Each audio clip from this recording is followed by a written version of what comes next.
मागच्या व्हिडिओमध्ये आपण मेकॅनिझम ऑफ रेस्पिरेशन सुरू केलेलं आहे आणि त्याचे 4 टोटल पॉईंट्स आहेत.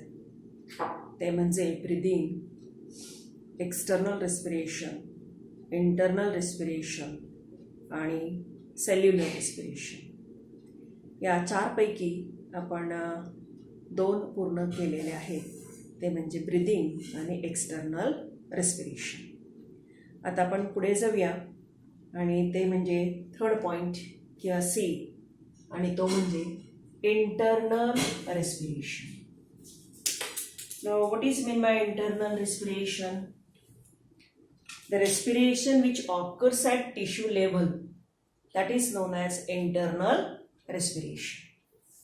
This internal respiration occurs by again 2 ways, and that is transport of oxygen and transport of CO2. So in a detail we have to study these 2 mechanisms, that is transport of oxygen and transport of CO2. So first of all we'll go to the transport of oxygen. Now you are familiar that blood contains plasma and RBC. Blood contains plasma and RBC. These actually transport oxygen and CO2 at tissue level. So in internal respiration, the transport of oxygen which occurs at tissue level through blood contains plasma and RBC, and through these plasma and RBC the actual transport of gases oxygen and CO2 occur. Now this occurs by 2 ways, and that is, the first way is through plasma. Through plasma, the transport of oxygen is only 3% in a dissolved state. In a dissolved state, the oxygen is transported in dissolved state only 3%. Yeah? The second way of transport of oxygen is as oxyhemoglobin. As oxyhemoglobin. Now this oxyhemoglobin transport is maximum, and it is about 97%. It is about 97% and actually occurs through RBC. Occurs through RBCs. Why? Now you are familiar, RBC contains hemoglobin.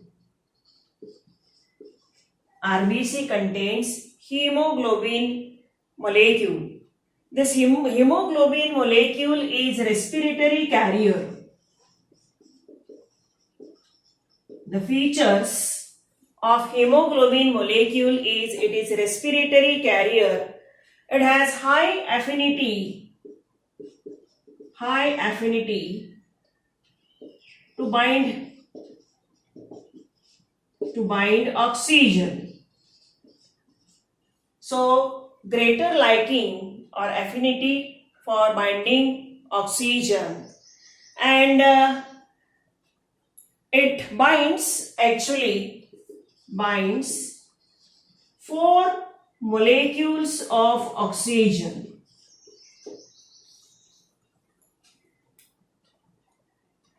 So transport of oxygen through RBC occurs with the help of this hemoglobin respiratory pigment. This hemoglobin is respiratory carrier.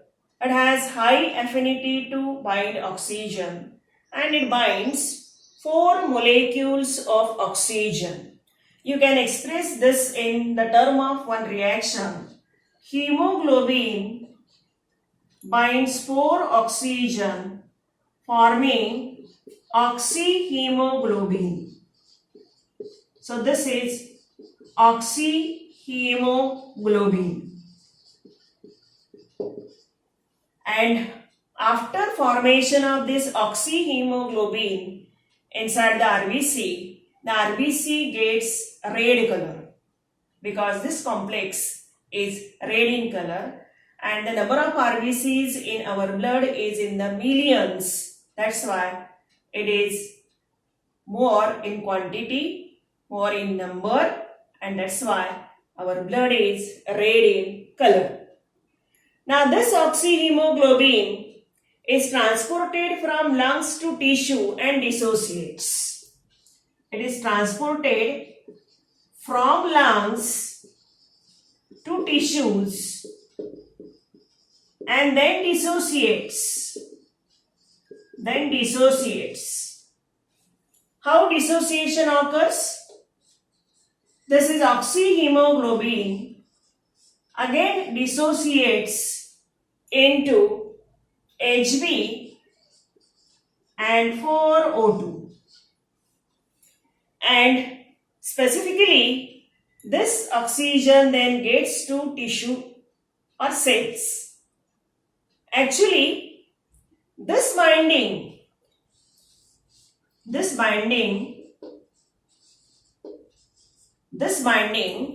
depends upon oxygen tension.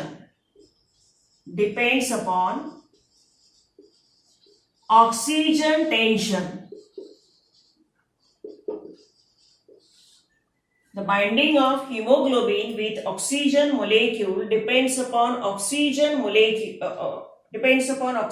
tension. Now a question may arise in your mind, what is oxygen tension? The oxygen tension means partial pressure of oxygen, PPO2. And you are familiar, the partial pressure of PPO2 at lung level is inside the alveoli, it is 104 mm of Hg, and in surrounding circulation or capillary blood, it is about 40 mm of Hg. Right? So that is the partial pressure of oxygen.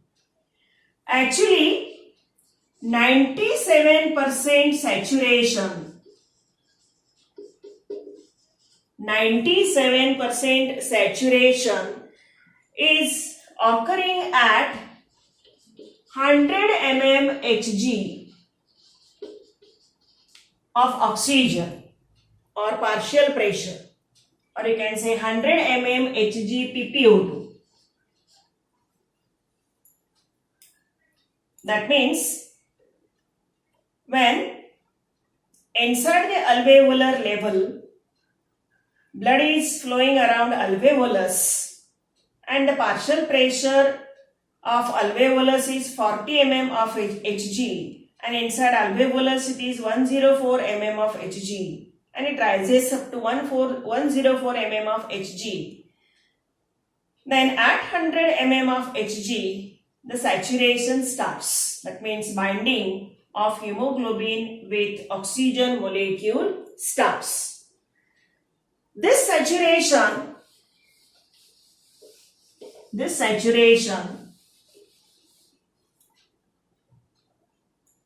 decreases.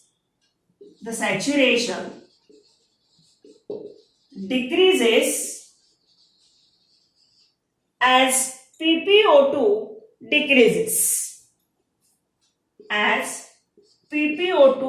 decreases. Right? That means from 100 mm Hg to 30 mm Hg. 30 mmHg. When it occurs, now blood is now start circulating from lung region and goes up to tissue level. Slowly the partial pressure start declining from 100 mmHg to 30 mmHg, and about 50% saturation occurs at 30 mmHg, right?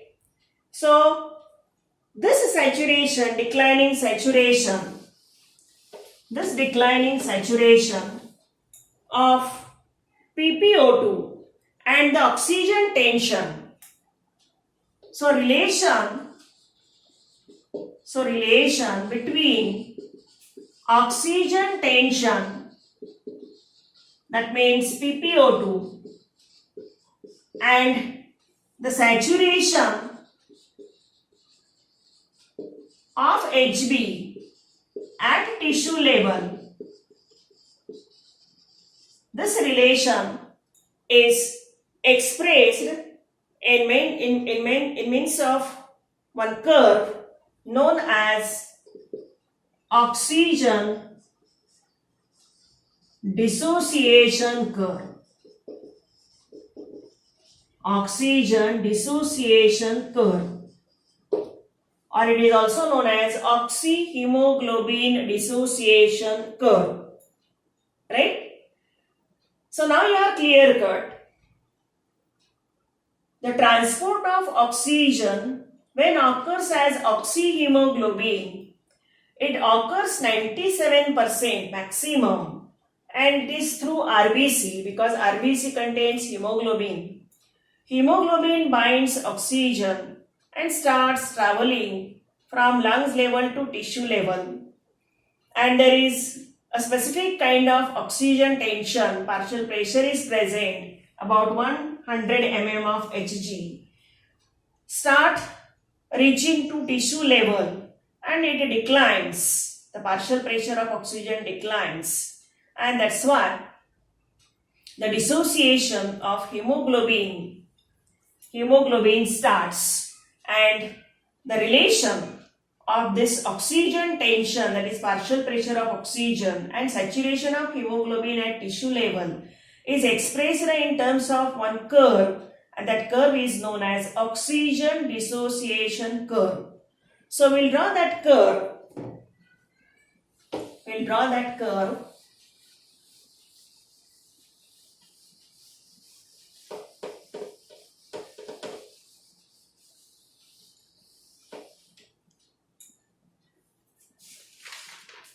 This curve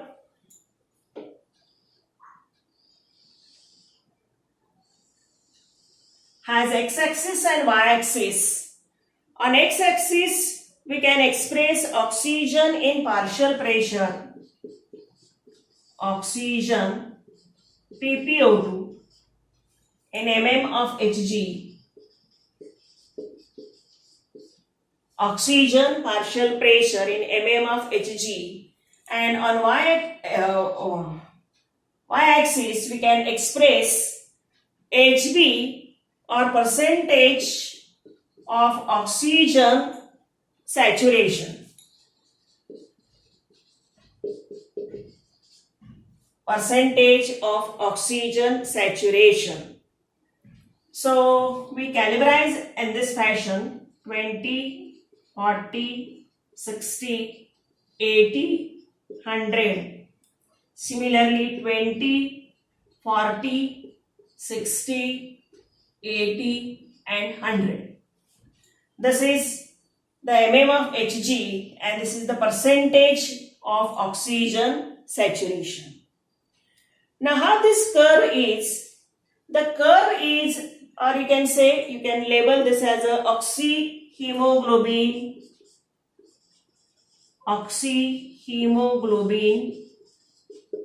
dissociation curve.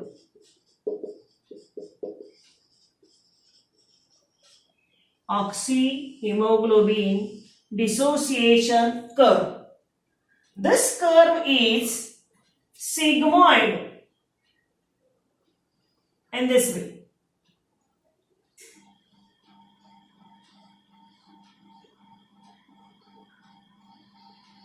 sigmoid in shape.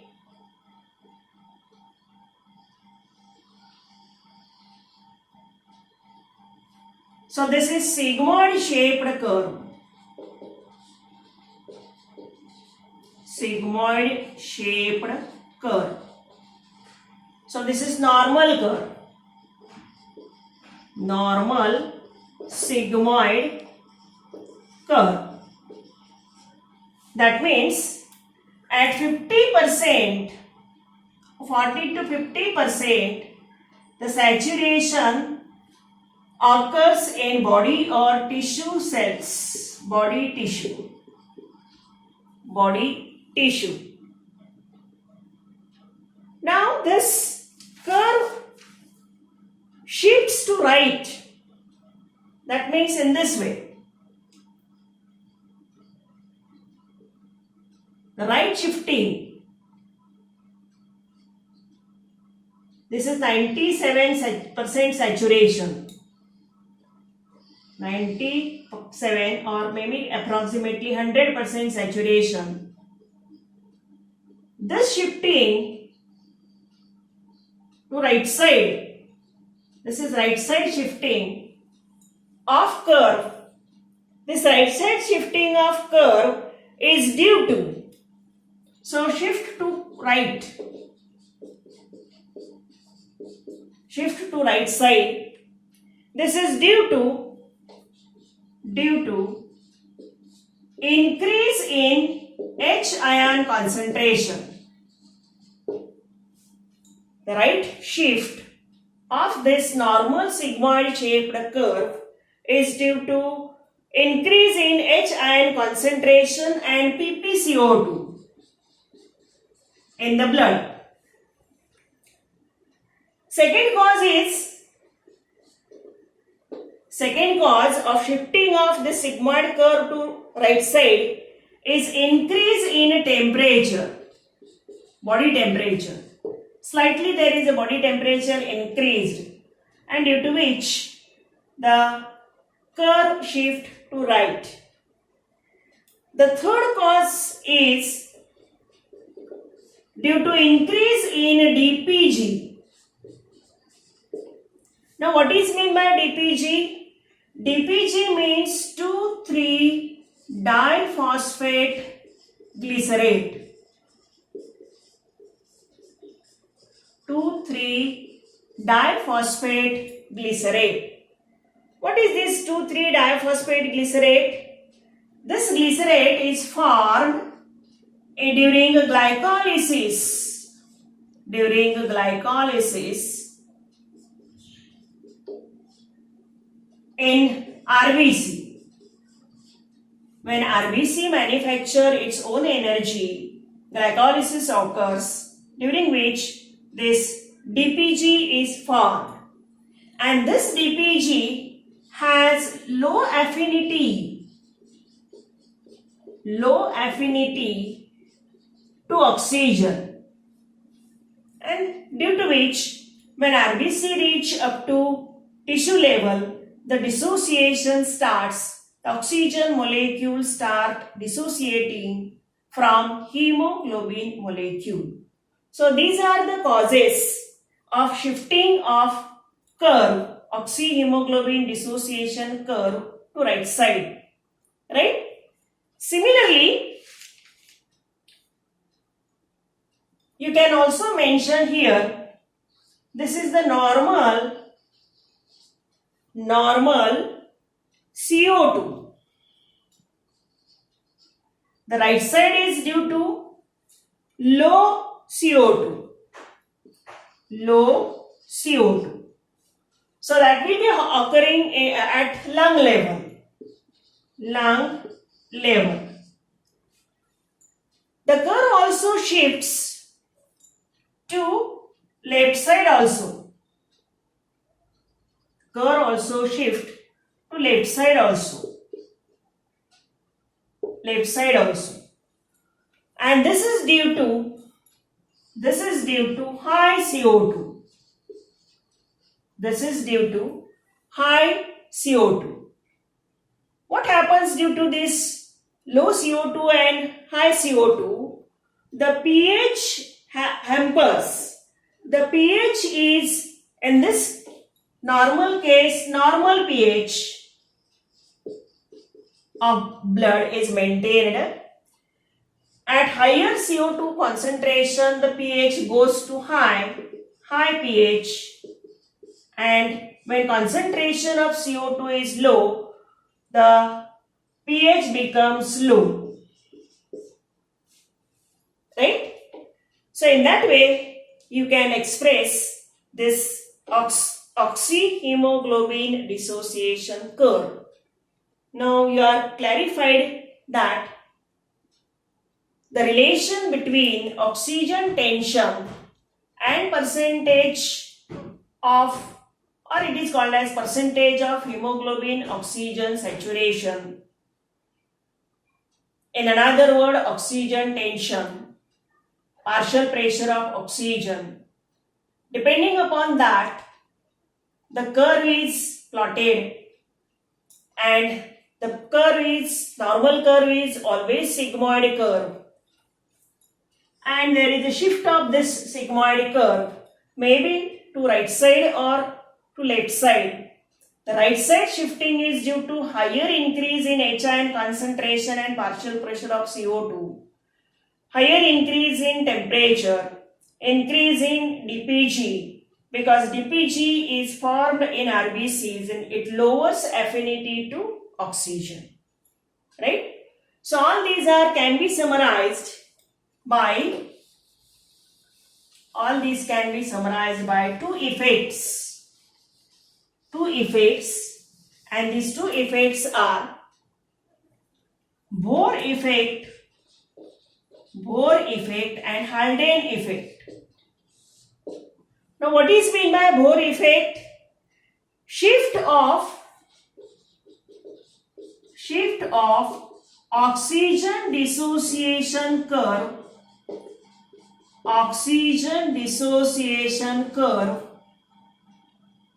due to change in ppCO2 of blood.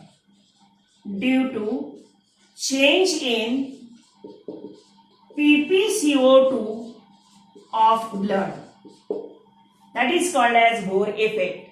You can see here, when there is a change of CO2 at lower level and at higher level, this normal sigmoid curve changes to right side or maybe to left side respectively. This effect is known as Bohr effect.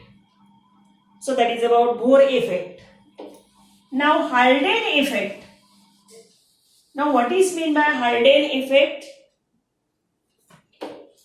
Remember, these are the names of scientists, Bohr and Haldane, who described this oxygen dissociation curve. That's why the names are given on honor of these scientists, Bohr and Haldane. Now Haldane effect says us that the hemoglobin functions as oxyhemoglobin functions as an acid. Oxyhemoglobin functions as an acid and decrease pH of blood. Right? And due to H ions, change in H ions, the HCO3 carbonic ions, these carbonic ions, they changes or splits up into water and CO2. So due to H ion change, this HCO3 then splits up into water and CO2, and at lung level or at alveolus level, in alveoli, now you are familiar, the PPO2 is higher, that is 104. mm of Hg. And PpCO2 is lower. You know very well it is about 40 mm of Hg. Right? Due to which, so oxygen binds hemoglobin molecule.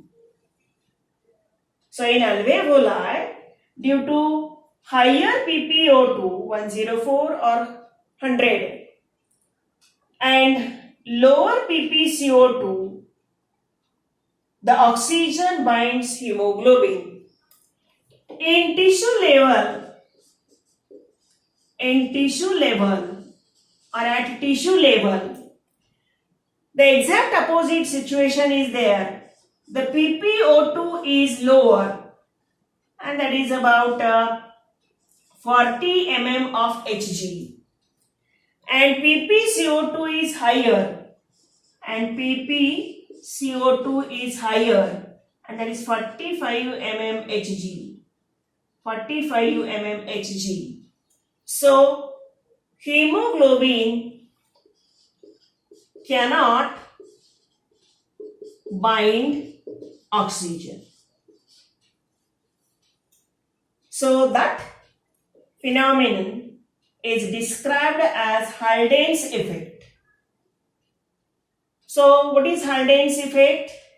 The oxyhemoglobin functions as an acid which decreases pH of blood by adding H ions. And due to H ions, the HCO3, that is carbonic ions, splits up into water and CO2. And in alveoli, PpO2 is higher and PpCO2 is lower.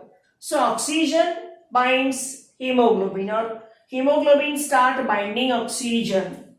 And in tissue level, PpO2 is lower and PpCO2 is higher. So hemoglobin cannot bind oxygen. This effect is described as Haldane effect. Clear? So here we complete the transport of oxygen, under which we have studied the transport of oxygen by two ways, that is through plasma, that is 3%, then remaining 97 as oxyhemoglobin, and under which we have studied the oxygen dissociation curve, which is sigmoid curve, and two effects. One is Bohr effect and Haldane effect. The Bohr effect means shift of oxyhemoglobin dissociation curve, this curve, due to right side and due to left side, due to change in PpCO2 in blood, and Haldane effect just we have described. So remember, all these changes is occurring at tissue level when oxygen is transported. So many MCQs are there. We will solve this MCQ. I will send to you MCQs based on this transport of oxygen and solve that MCQs. We will again see the answer, discuss the answer, and why the correct answers are correct and incorrect answers are incorrect. We will discuss in the next video. Yeah? So thank you.